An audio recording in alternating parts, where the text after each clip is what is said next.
بسم اللہ الرحمن الرحیم۔ السلام علیکم دوستو، میرا نام آصف خان اور آپ دیکھ رہے ہیں انڈین مسلم۔ گنبد خضرا، یہ وہ گنبد ہے جو دنیا کے ہر مسلمان کے دل میں بستا ہے۔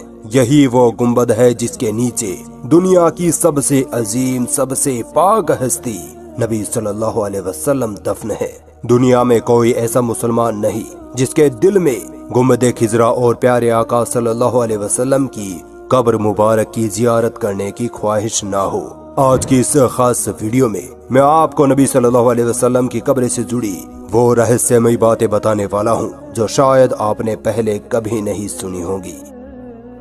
آج کی اس ویڈیو میں ہم ان پوائنٹس پر بات کریں گے: نبی علیہ السلام کب اور کہاں دفنائے گئے، نبی علیہ السلام کی قبر مبارک کے ساتھ کیا کیا حادثات پیش آئے ہیں، نبی صلی اللہ علیہ وسلم کی قبر کے اوپر اتنی بڑی بلڈنگ اور گنبد خضرا کب اور کس نے بنایا، نبی علیہ السلام کی اصل قبر کو آخری مرتبہ کس نے دیکھا تھا، اور کیا ہوا تھا جب نبی صلی اللہ علیہ وسلم کی قبر سے ان کے جسم مبارک کو چرانے کی کوشش کی گئی تھی، سب جانیں گے۔ بس ویڈیو کے آخر تک بنے رہیے گا۔ دوستو، جب دین اسلام مکمل ہو گیا اور آپ صلی اللہ علیہ وسلم نے نبی ہونے کی ساری ذمہ داریاں نبھا دی، تب اللہ نے اپنے حبیب کو اپنے پاس بلانے کا فیصلہ کیا۔ لہٰذا سن 8 جون 632 عیسوی سوموار کے دن 15 دنوں کی تیز بخار کے سبب اللہ کے نبی صلی اللہ علیہ وسلم نے 63 سال کی عمر میں اس دنیا کو الوداع کہہ دیا۔ پوری مسلم امت پر غموں کا وہ پہاڑ ٹوٹ پڑا جس کی کوئی حد نہیں تھی۔ صحابہ اکرام کا رو رو کر برا حال تھا، ان کو یقین تک نہیں ہو رہا تھا کہ اللہ کے رسول ہمیں یوں چھوڑ کر چلے جائیں گے۔ رسول اللہ کی وفات کے 2 دنوں تک ان کی نماز جنازہ پڑھی جاتی رہی، اور جب ان کے جسم مبارک کو دفنانے کی بات آئی تو صحابہ اکرام میں رائے مشورے ہونے لگے۔ کوئی کہنے لگا کہ مکہ میں دفنائے جائے، کسی نے کہا بیت المقدس میں، کسی نے کہا مسجد نبوی میں، تو کسی نے کہا جنت البقیع میں دفنائے جائے۔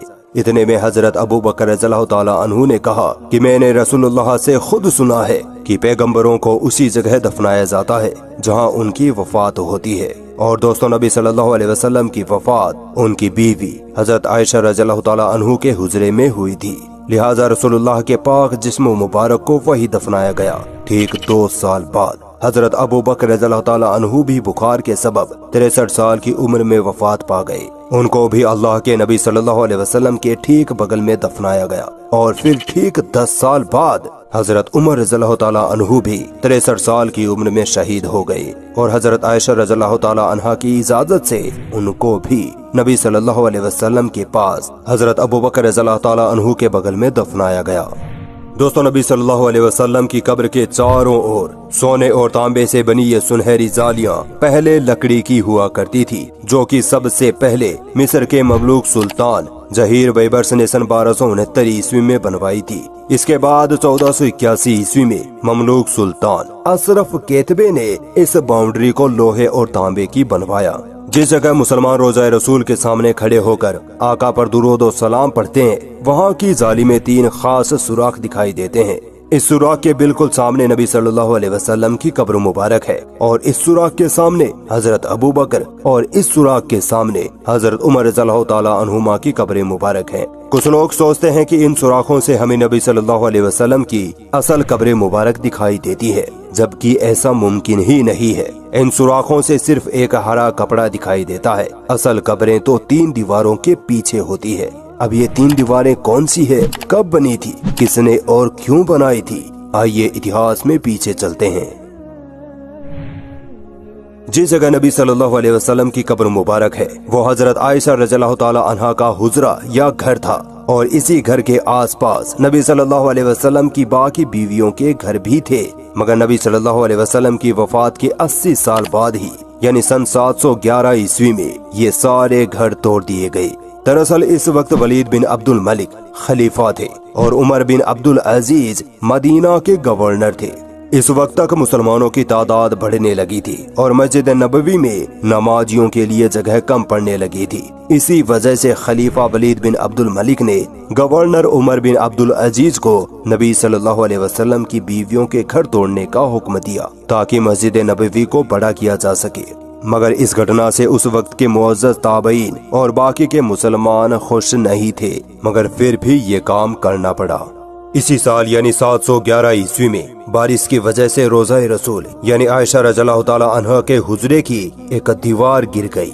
मदीना के गवर्नर उमर बिन अब्दुल अजीज ने दीवार को दोबारा तामीर करने का हुक्म दिया। जैसे ही लोगों ने दीवार की नींव खोदी, अचानक वहाँ खड़ा हर शख्स डर के पीछे हट गया। लोगों ने देखा कि कब्र से एक पैर बाहर निकल आया है। लोगों में हड़बड़ाहट मच गई कि ये पैर मुबारक रसूलुल्लाह सल्लल्लाहु अलैहि वसल्लम का है। मगर बाद में उर्वा बिन जुबैर ने उस पैर मुबारक को ध्यान से देखा और कहा कि ये पैर रसूलुल्लाह का नहीं है, बल्कि हजरत उमर रज़ियल्लाहु ताला अन्हु का है। इसके बाद कब्र को ठीक करके उमर बिन अब्दुल अजीज ने काले पत्थरों से उस दीवार की मरम्मत कराई। इस एक दीवार को छोड़कर बाकी की 3 दीवारें और छत आज भी वैसी की वैसी ही हैं, जैसे नबी सल्लल्लाहु अलैहि वसल्लम के दौर में बनाई गई थी।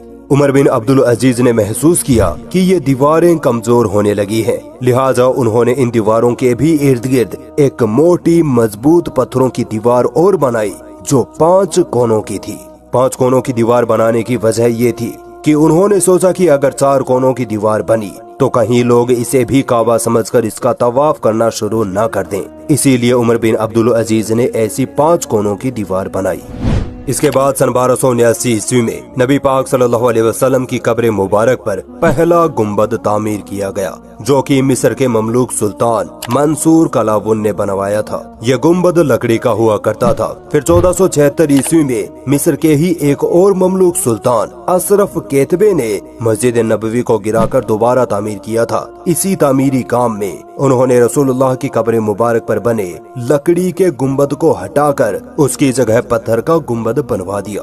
सन 1481 ईस्वी में मस्जिद नबवी में एक अफसोसनाक हादसा हो गया। मस्जिद नबवी के पास बहुत जोर से आसमानी बिजली गिर गई, जिसकी वजह से मस्जिद नबवी में आग लग गई। ये आग रोज़ा रसूल तक पहुंच गई थी, मगर कब्रों को कोई नुकसान नहीं हुआ था। इसी हादसे को देखते हुए सुल्तान अशरफ केतबे ने 5 कोनों वाली दीवार के इर्द गिर्द एक और मजबूत दीवार बनवा दी, ताकि किसी भी हादसे से कब्रों को बचाया जा सके। इस दीवार पर उन्होंने हरा कपड़ा यानी गिलाफ चढ़वा दिया था। आज जब जायरीन सुनहरी जालियों से रोज़ा रसूल के अंदर देखते हैं तो उनको यही हरा कपड़ा दिखाई देता है। इस हादसे के बाद सुल्तान केतबे ने नबी सल्लल्लाहु अलैहि वसल्लम और अबू बकर और उमर रज़ियल्लाहु ताला अन्हुमा की कब्रों की साफ सफाई करने का फैसला किया। अब किसी आम इंसान को तो नबी सल्लल्लाहु अलैहि वसल्लम की कब्र को छूने की इजाजत नहीं दी जा सकती, लिहाजा इस काम के लिए उस वक्त के बड़े मुत्तकी और परहेजगार उलेमा अली इब्ने अहमद अल समहूदी रहमतुल्लाह अलैह को चुना गया। सबसे बड़ी परेशानी ये बनी कि कब्रों तक पहुंचा कैसे जाए, क्योंकि उमर बिन अब्दुल अजीज ने जो 5 कोनों वाली दीवार बनाई थी उसमें ना कोई खिड़की थी ना ही कोई दरवाजा। लिहाजा तय पाया गया कि इस दीवार के नीचे गड्ढा खोदकर अंदर जाया जाए।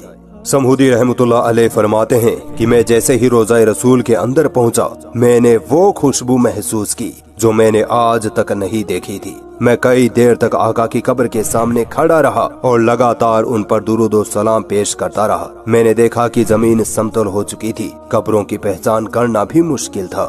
दोस्तों, समहूदी रहमतुल्लाह अलैह वो आखिरी शख्स थे जिन्होंने नबी सल्लल्लाहु अलैहि वसल्लम की असली कब्र मुबारक की जियारत की थी। उनके बाद आज तक 500 सालों से ना किसी ने नबी सल्लल्लाहु अलैहि वसल्लम की कब्र को देखा है, ना ही उनकी कब्र की कोई फोटो है। मस्जिद नबवी के सफाई कर्मी या किसी देश का कोई मुअज़्ज़ज़ शख्स भी जब रोज़ा रसूल के अंदर जाता है तो वो सिर्फ उस हरे गिलाफ वाली दीवार तक ही जा सकता है, उसके आगे नहीं। सन 1813 ईस्वी में ओटोमन सुल्तान महमूद II ने 1279 ईस्वी में रोज़ा रसूल पर बने गुंबद को हटा दिया और एक बड़ा गुंबद बनाया, जिसे आज हम गुंबदे खिजरा कहते हैं। उन्होंने ये गुंबद अपनी एक मन्नत के तौर पर बनाया था। उस वक्त के उलमा कराम ने इनको रोकना चाहा, मगर सुल्तान महमूद नहीं माने। कुछ सालों के बाद ही गुंबदे खिजरा पर हरा रंग कर दिया गया। उसके बाद से आज तक गुंबदे खिजरा पर हरा रंग ही रंगा जाता है। दोस्तों, नबी सल्लल्लाहु अलैहि वसल्लम की कब्र मुबारक के नीचे की साइड एक और कब्र की जगह खाली है। हदीसों के मुताबिक इस जगह हजरत ईसा अलैहिस्सलाम को दफनाया जाएगा, क्योंकि ईसा अलैहिस्सलाम अभी जिंदा हैं। अल्लाह ने उनको जिंदा ही आसमानों में उठा रखा है। दोस्तों, इस्लामिक इतिहास में कुछ ऐसे किस्से मिलते हैं जिनमें बयान किया जाता है कि नबी सल्लल्लाहु अलैहि वसल्लम की कब्र से उनके जिस्म मुबारक को चुराने की कोशिश की गई। एक वाक़या ये बयान किया जाता है कि फातिमीद खलीफा हकीम बिन अमरुल्लाह ने 2 बार ये कोशिश की कि नबी सल्लल्लाहु अलैहि वसल्लम के जिस्म मुबारक को उनकी कब्र से निकालकर मिस्र के कायरो शहर में दफना दिया जाए। इसके अलावा एक मशहूर वाक़या नूरुद्दीन जंगी वाला है, जिसमें नूरुद्दीन जंगी के ख्वाब में नबी सल्लल्लाहु अलैहि वसल्लम आते हैं और उनसे फरमाते हैं कि मुझे उन 2 लोगों से बचाओ। नूरुद्दीन जंगी बिना वक्त गंवाए बगदाद से मदीना पहुंच जाते हैं और जब तहकीक की जाती है तो पता चलता है कि 2 ईसाई थे जो मुसलमानों के भेष में मदीना में रह रहे थे और अपने घर से नबी सल्लल्लाहु अलैहि वसल्लम की कब्र तक सुरंग खोद रहे थे ताकि नबी सल्लल्लाहु अलैहि वसल्लम के जिस्म मुबारक को कब्र से चुरा कर ले जा सकें। उन दोनों ईसाइयों को पकड़ लिया जाता है और उनको फांसी पर लटका दिया जाता है। दोस्तों, ये वाकयात सही है या मनगढ़ंत, मैं यकीन के साथ नहीं कह सकता। खैर, उम्मीद करता हूँ कि वीडियो से आपको बहुत कुछ सीखने को मिला होगा। जाते जाते वीडियो को लाइक और चैनल को सब्सक्राइब कर जाना।